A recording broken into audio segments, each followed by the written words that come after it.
it's 2024 and vaping has taken over in a chaos we call the vapening.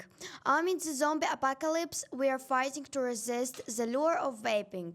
Today we have special guests who will share their experience and guide to us toward a brighter vape-free future. My name is Louie. Welcome to the vapening.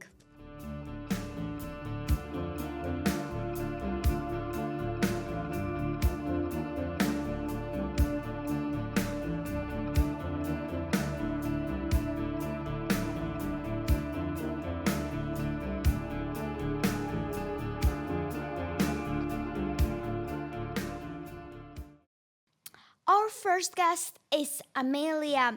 They were addicted to vaping, but they've given up now as they got infected. Welcome, Amelia. Take us back to the start. Why did you start vaping? Well, vapes has been really everywhere. It's been popular nowadays. You see people vaping like in pubs, at the park, by the sidewalk. It's like everyone's vaping nowadays.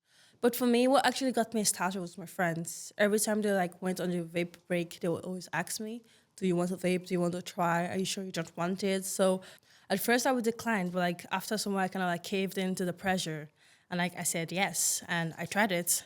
And at first it was kind of weird because it was like trying a new food, you know. At first, it's like, am I sure I want to eat this food? But like after some while, you're like, when you go back and try it again and again, you feel like, it's actually good, you know. So yeah, and sometimes I really get like guilty, you know. I had like this mini fight in my head about my morals and wanted to fit in with my friends. So it was like not really all rosy, you know, just like kind of struggling and hard for me. Yeah, That sounds hard. thank you. I know. What were the physical symptoms that made you realize you were infected? Okay, so I always felt like on edge and like really nervous, and I coughed a lot. My throat always felt like so irritated, and I always ran out of breath, and I couldn't do like normal things like climbing up the stairs and sport and stuff like that. It's like it was so bad, like really really bad. That I literally had to like stop going to the gym, and I had to like quit sports in school. That's sad to hear. How did you feel in your body when you are vaping? Okay, so beside the shortness of breath, my anxiety and depression kind of like increased, and I couldn't like focus so much again in school because I always thought about vaping if I'm not vaping. So like my grades kind of like dropped. I just like really sad. My appetite was like massively like affected because I couldn't like taste the food properly anymore because it kind of affected my taste buds. So yeah. It's impacted you a lot. When you stopped, did you notice any withdrawal symptoms? Okay, so I actually like vaped for a week, and like it was actually scaring me how if I wasn't vaping, I was thinking about vape. So I was like, no, I don't want to be addicted. So I kind of stopped, but it didn't actually work out for me because like I always felt like so tired and always craving a vape. So I kind of like quit for some while, but it didn't really work out so much for me because like I always felt grumpy and angry, and it kind of like affected my relationship with my friends and people around me. You know, I was always like angry towards them and always grumpy towards them. And the worst of them all was the mood swings. It always left me so tired and sad and angry at the end of the day. So yeah. Thanks so much, Amelia, for sharing your story. Now we are going to bring out our next guest. Ella, they have never vaped and they are going to talk to us about how they never tried it and why.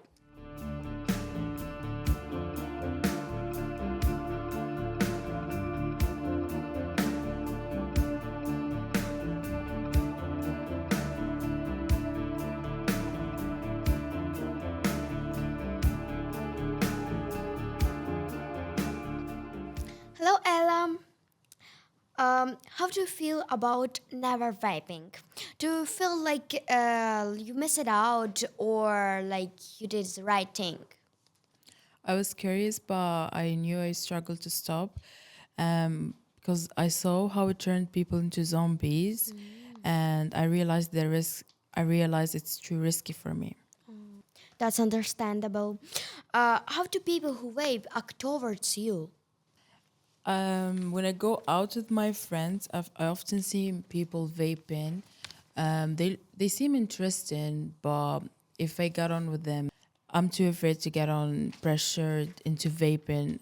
Like I feel isolating, like I feel lonely, but the help maybe helps me to get on with people, but it's actually risky for my health. Okay. How did you manage to avoid vaping for so long? I worry about the high risks of vaping, since I'm easily addicted to like social media, sugar, etc. And I've seen my close friend they don't vape, and my family, like my uncles, my aunties, they use vape, and I've seen the negative effects. Oh. Would you ever be curious to try? I'm curious, but I would never try vaping because of my health impacts. And as more I learn about the health effects, my curiosity fades. Thank you very much. Our next guest is Sarah, who is an expert of environmental impact of the vaping. Hello, Sarah.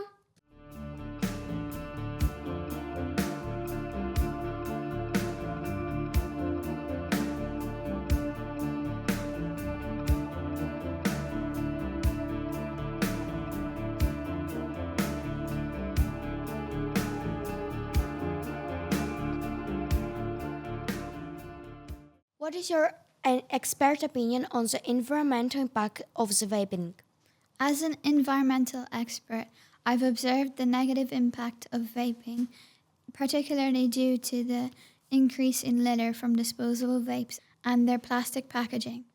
The items are often found on streets, harming wildlife and aquatic life, while contributing significantly to pollution in various bodies of water. What is an environmental impacts that society isn't very aware of? Disposable vapes use lithium batteries, which is currently facing a global shortage, and these are highly flammable, causing fires in waste facilities.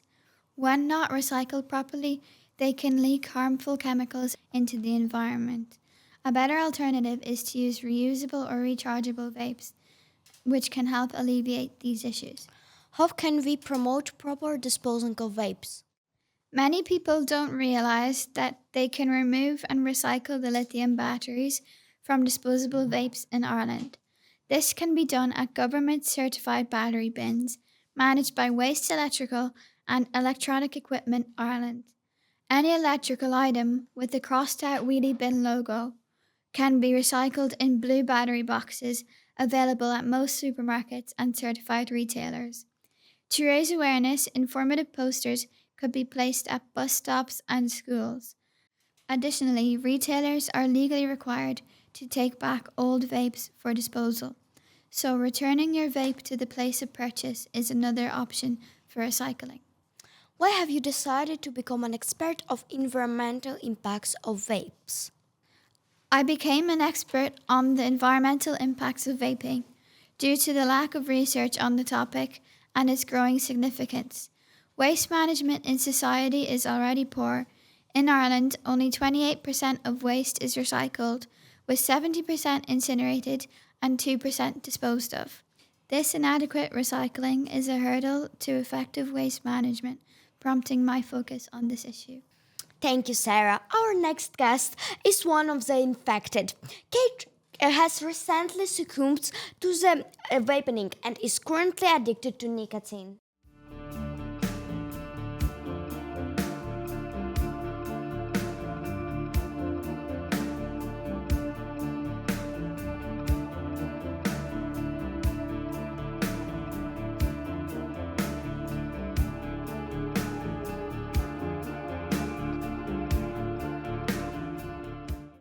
Is it okay if I vape in here?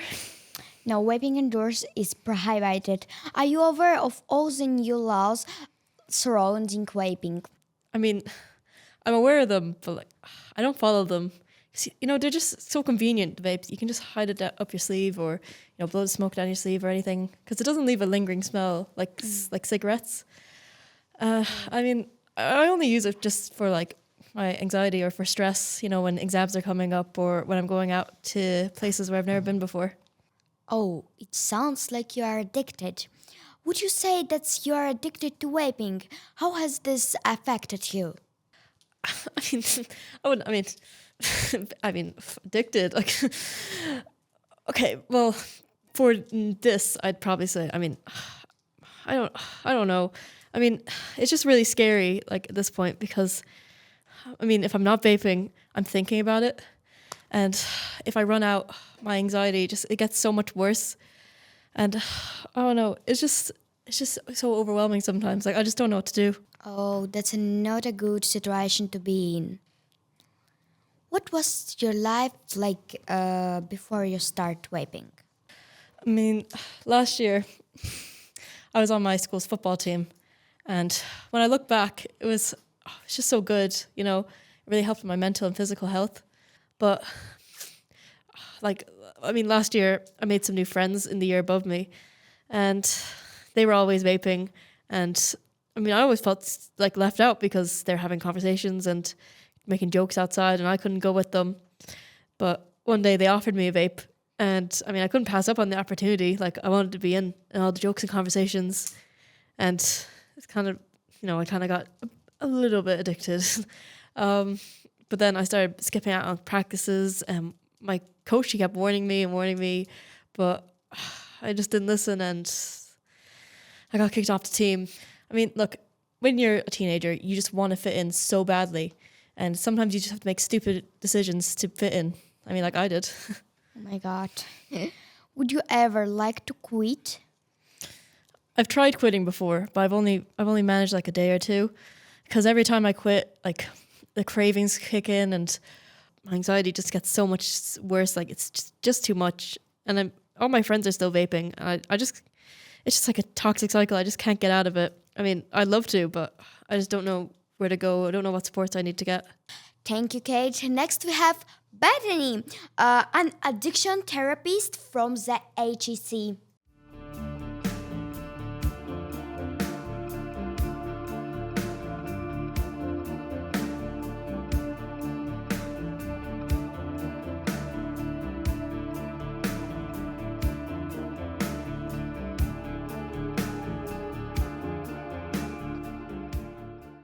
Hi, Bethany. Could you talk a little bit about how to deal with vape cravings? Nicotine withdrawal can include restlessness, headaches, trouble sleeping, difficult concentrating, increased hunger levels, and sadness or irritability. Okay. These symptoms can make it very hard to avoid vaping. I'd recommend the 4Ds to manage cravings. Distract yourself, delay responding to the craving, take deep breaths. I'd recommend at least 20. And drink a cold glass of water or juice. Additionally, there's chewing gum and crunchy foods that keep your mouth and hands occupied. I'd also recommend staying away from places vaping occurs. That's really helpful. Could you talk a little bit about how people can reduce how much they vape? If you wanted to reduce how much you vape, I'd recommend keeping track of your purchases. So how many times a week you buy a vape and how many times a day you physically pick up your vape. You could also restrict vaping to certain situations, like only outdoors or during nights out. I'd also recommend surrounding yourself with people who also want to quit. It makes a nice support system. So, could you talk a little bit about what supports currently exist for those who want to quit vaping? If you're struggling to cut down on vaping, it's important to reach out for help. Speak to your GP or pharmacist for advice. Also, consider nicotine replacement therapy, NRT, such as patches or gum will assist with nicotine withdrawal. It isn't made exactly for quitting vaping specifically. And to use NRT, young people have to get parental consent. There's also some people who use Freuga, which is one-on-one mentoring in Sligo, Leitrim, and Donegal. Thanks for coming. Thanks for having me.